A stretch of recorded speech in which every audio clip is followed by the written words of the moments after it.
Daily. Taste the Daily.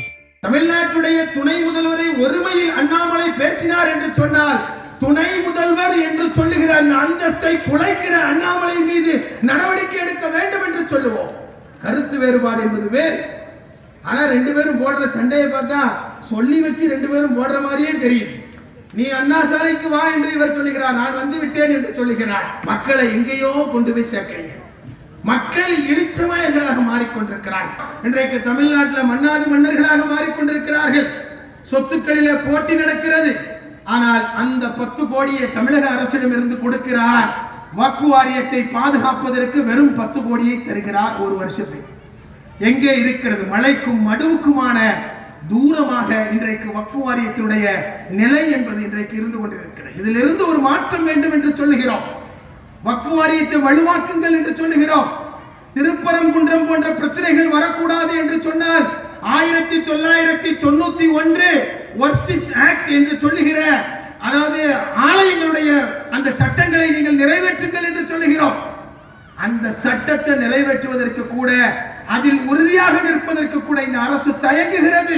ஏன் HRMC என்று சொல்லுகிற இந்து சமய அறநிலையத்துறையிலே ஒவ்வொரு முறையும் எவ்வளவு சொத்துக்கள் மீட்கப்பட்டது என்று சொல்லி சேகர் பாபு அவர்கள் பேட்டி கொடுத்துக் கொண்டே இருக்கிறார். இந்த அரசு ஆன்மீக அரசு என்று சொல்லுகிறார். அந்த அளவிற்கு சொல்லுகிற ஒரு அமைச்சர் இதே முதலமைச்சருடைய அமைச்சரவையிலே இருக்கிறார். அதே அமைச்சரவையிலே இருக்கிற சிறுபான்மை சமூகத்துடைய சிறுபான்மைத்துறை அமைச்சர் நாசர் அவர்களால் ஒரு இடத்தையாவது நாங்கள் வக்ஃப் வாரியத்தின் சார்பாக மீட்டெடுத்தோம் என்று சொல்ல முடிகிறதா? இந்த கூட்டத்தின் வாயிலாக நான் ஒரு கோரிக்கையை முன்வைக்கிறேன். தமிழகம் முழுவதும் ஆயிரக்கணக்கான மதரசாக்கள் செயல்படுகிறது. அந்த மதரசாக்கள் அரசாங்கத்துடைய நிதி உதவியின்றி, அங்கீகாரமற்று இன்றைக்கு மிகவும் கஷ்டப்படுகிற பொருளாதார இக்கட்டிலே வாழ்ந்து கொண்டிருக்கிறது, செயல்பட்டுக் கொண்டிருக்கிறது.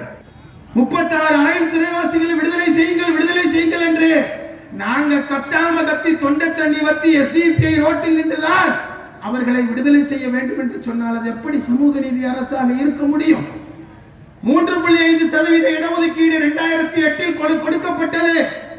இன்றைக்கு வரை சிறுபான்மை சமூக மக்களுக்கு கல்வியிலும் வேலை வாய்ப்பிலும் வழங்கப்பட்ட 3.5% இடஒதுக்கீடு என்ன நிலையில் அது செயல்பட்டுக் கொண்டிருக்கிறது என்பது கூட தெரியவில்லை. ஒரு வெள்ளை அறிக்கை வேண்டும் என்று சொல்லி SDPI கேட்கிறது.